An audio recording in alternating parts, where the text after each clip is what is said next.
In a time long past, nestled beside a tranquil Japanese village, lay a deep and ancient forest. Within its dense woods lived a fox unlike any other. Her name was Tsukakage, meaning moonshadow, for her fur was as white as the winter moon and her eyes sparkled with the light of distant stars. She was no ordinary creature. Having lived for centuries, she possessed the magical art of yokai, the power to gracefully take the form of a human. From the quiet safety of the trees, Tsukakage loved to watch the world of humans. She observed the villagers as they toiled from sunrise to sunset, and she felt the echoes of their joys and sorrows. The human world fascinated her, but she kept a careful distance, for she knew that humans were often wary of beings they did not understand. One day, a young traveler named Kenta arrived in the village. He was a wandering artist, captivated by the stunning beauty of the landscape. With a kind heart and a sincere spirit, he decided to stay for a while, capturing the scenery with his delicate brushstrokes. He quickly earned the friendship of the villagers. From her hidden vantage point, Tsukakage watched Kenta.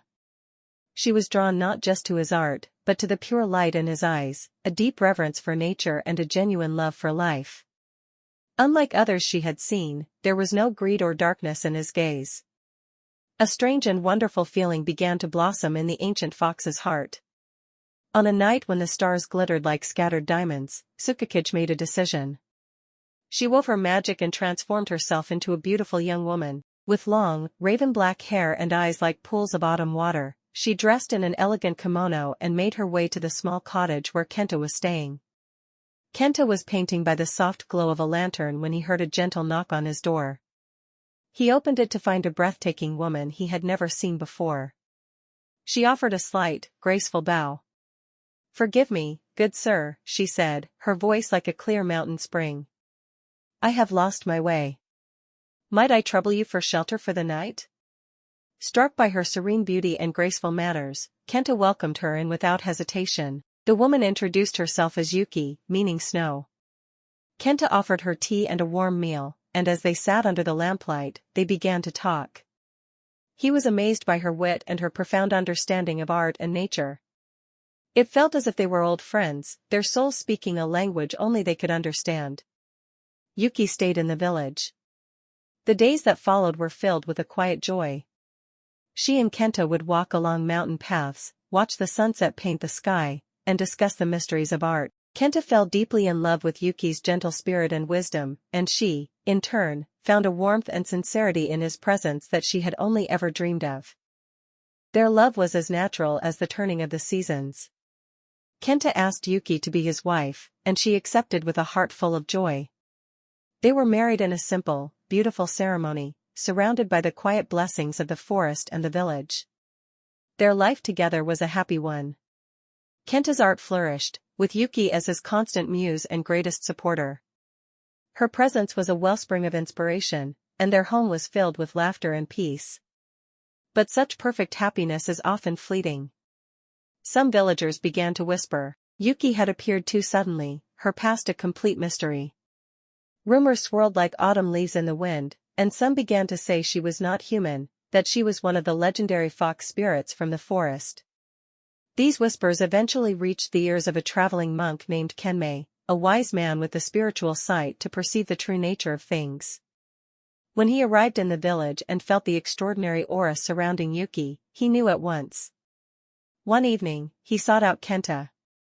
"Young man," the monk said, his voice gentle but firm.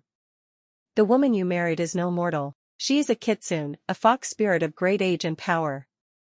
The word struck Kenta like a bolt of lightning. He could not believe it. And yet, as he thought back, he recalled moments of strangeness, Yuki's uncanny knowledge of the forest, her almost magical grace, the way the animals seemed to trust her completely. His heart began to ache with a terrible conflict. The monk continued, "A fox spirit is not inherently evil. I can see that her love for you is true. However, the paths of humans and yokai are different. Our lives are fleeting, while hers span centuries. To remain in this world will drain her power, and to love a mortal is to invite the certainty of heartbreak." Kenta was lost in a storm of sorrow. He loved Yuki more than life itself and could not imagine a world without her. But he also feared for her, feared that the whispers of the villagers would one day turn to violence. That night, Yuki came to him, her eyes shimmering with unshed tears. "My husband," she whispered, her voice trembling. "I can hide it no longer. I am what the villagers say. A fox from the forest." Kenta looked at his weeping wife, and all his fear and confusion melted away into an overwhelming feeling of love and tenderness. He pulled her into a tight embrace. "It does not matter what you are," he said softly. "You are my wife, and I will love you for eternity." Yuki cried in his arms, moved by his unwavering love. She told him everything, of how she had watched him from the woods, of the love that had bloomed in her heart, and of her decision to walk in the world of humans just to be with him. But they both knew the monk's words were true. For Kenta's sake, so that he could live a peaceful life, free from fear and suspicion, Yuki made the hardest decision of all. She would return to the forest and continue her immortal life alone.